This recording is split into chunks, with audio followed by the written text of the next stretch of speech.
Hi, my name is Anthony. I am a veteran of the United States Army. I I am currently in the RRTP inpatient program. I have been for a couple months now, and I am just gonna kind of tell my story of how I got here. My addiction started when I was in the military, addiction to alcohol, and it kind of carried for a long time, about 10 years. About 10 years. I'm 29 now. Joined the military when I was 18, and I picked up my habits from barracks life. Everybody wants to. Everyone was drinking around me, and they kind of it was glorified, It it was glorified to the point where if I wanted to fit in, if I wanted to kind of have some relativity, if I wanted to relate to these guys, getting off work and drinking and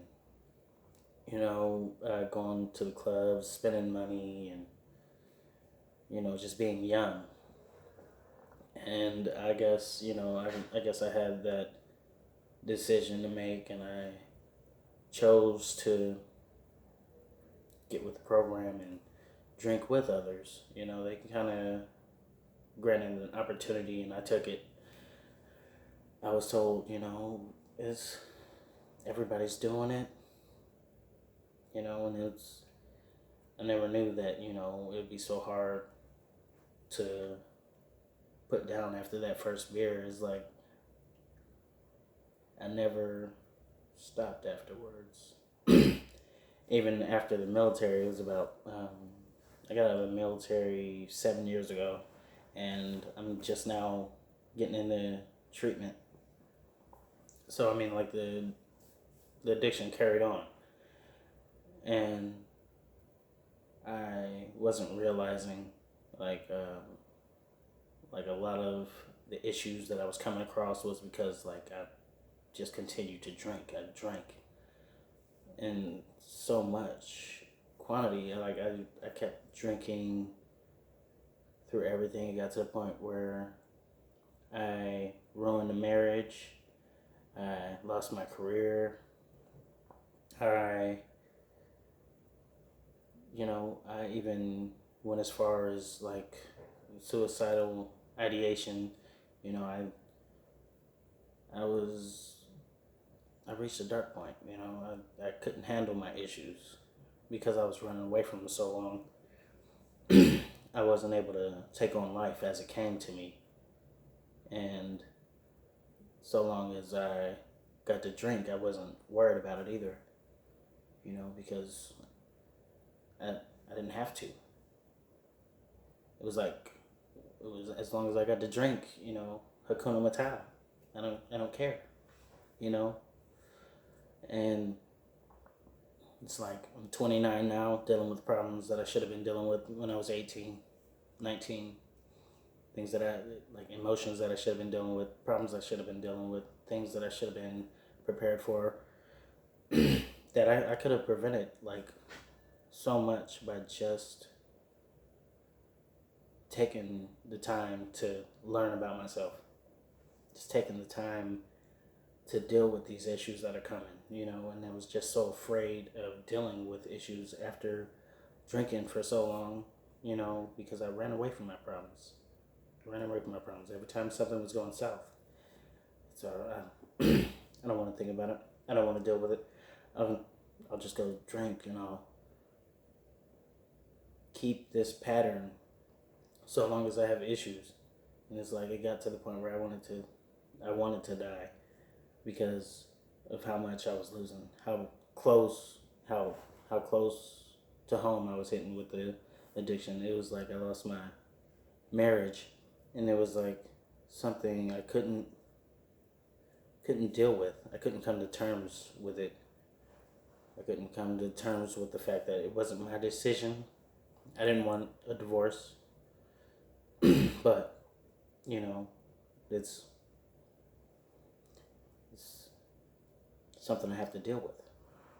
You know, something I have to move forward with my life, regardless of whether things are going my way. And even now, I'm not fully mentally stable, but hey, I'm working on it, and I feel like there is a light at the end of the tunnel. I'm working on 6 months sober now, so I'm still working at it. Sobriety is a one day at a time type of thing.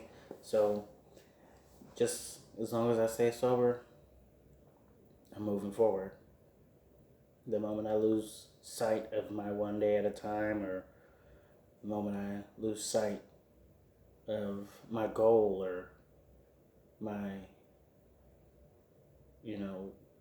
motivation to, better myself and better my life, it's when things go south. And, I can't, I can't do that. I can't go back to that lifestyle, because it's like no matter how far, that alcohol has taken me, it is more than willing to take me further in the wrong direction. My addiction had even changed from alcohol to meth, because I let it get so bad. I replaced one thing with the other. And I allowed myself to just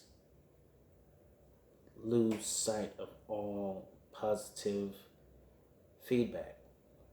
I didn't believe anything that anybody said to me, because I felt it was a fairy tale. Everything positive that came out of someone else's mouth, it was a fairy tale. You're talking nonsense. I'm not capable of great things when I know I am. And it's like I let that addiction trick me into believing that I was not a great man when I know I am. I can do great things if I put my mind to it. Some people just don't have that mindset. They don't have that motive. They don't have that desire to do great things. And anything's possible.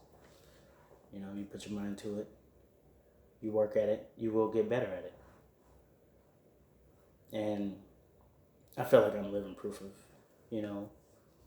my addiction to myself, that I can do great things, and that I am capable of bettering my own life if I work at it. And though it's a process and I'm still working at it, I believe I'm in the right direction. I know I'm in the right direction, And it's kind of hard for me to, get the words out, because I've progressed in so many different areas, like working with my peers. Like, I didn't trust anything that come out of another person's mouth, and now I'm,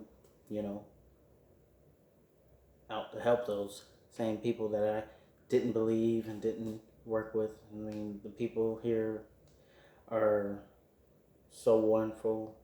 They're so wonderful, and they believe in me. And it's like, I can't let that, just go unrewarded. I have to work as hard on my life as they're working on it. I mean, like, I gotta match that. I gotta double that. I gotta give my 200% towards my sobriety. Yeah. And I just feel like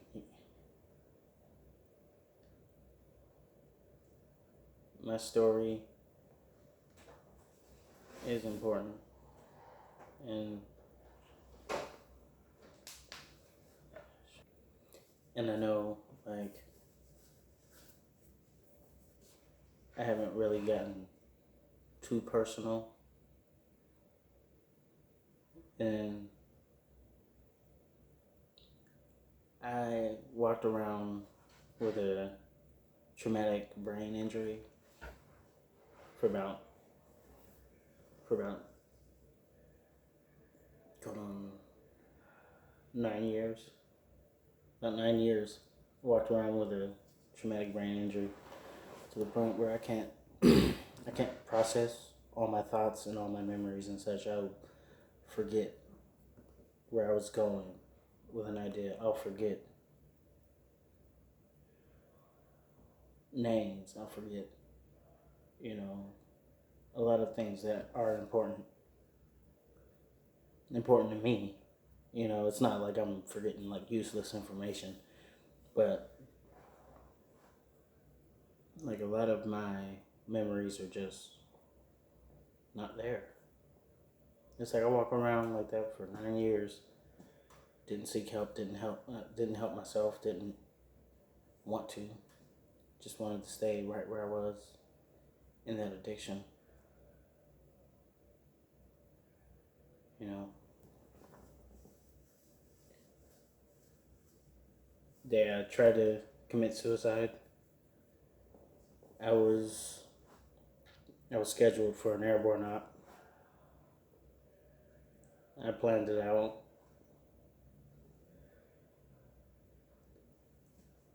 Well, I didn't plan it out, but I had that idea of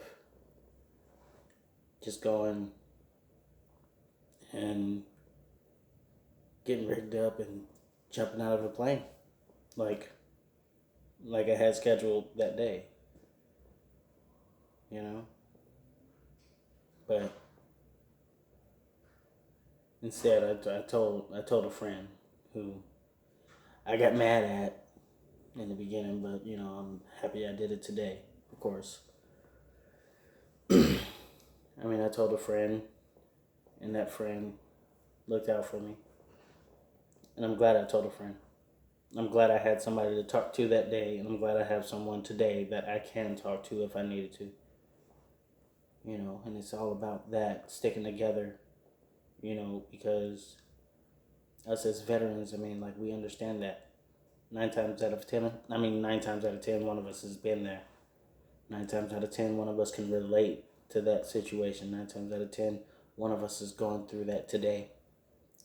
And it's like so much of our veterans feel like they don't have anyone to talk to.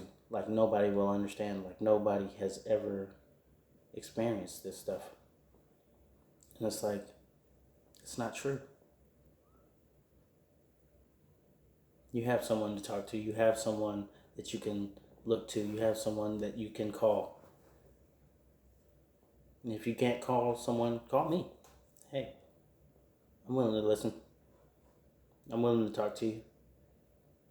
And I'll look out for you because I've been there. I probably haven't been in your seat. Probably never experienced what you've been through.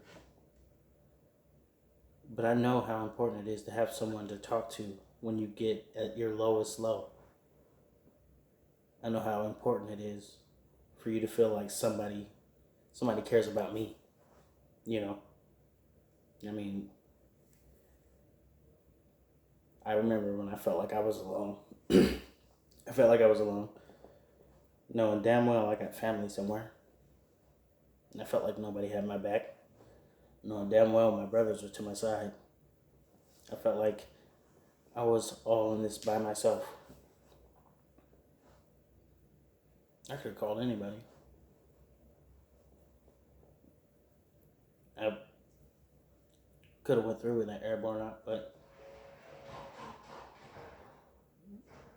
I'm glad I didn't. I'm so happy that I didn't.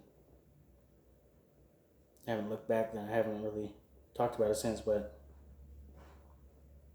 if it helps someone in their journey, I'll gladly talk about more of my experiences. You know, I went to seek help from a psychologist, trained professional. I talked to them. They helped me remember my self-value. They helped me remember how great I was, how great I am, and how great I can be if I put my mind to it. And sometimes it's very important to hear that. If you feel like you don't have anybody that cares about you, hey, give someone a call. Call me. I care about you and I probably don't even know you. Well, I don't know you, but still care. So we're brothers, sisters, we're family. I care.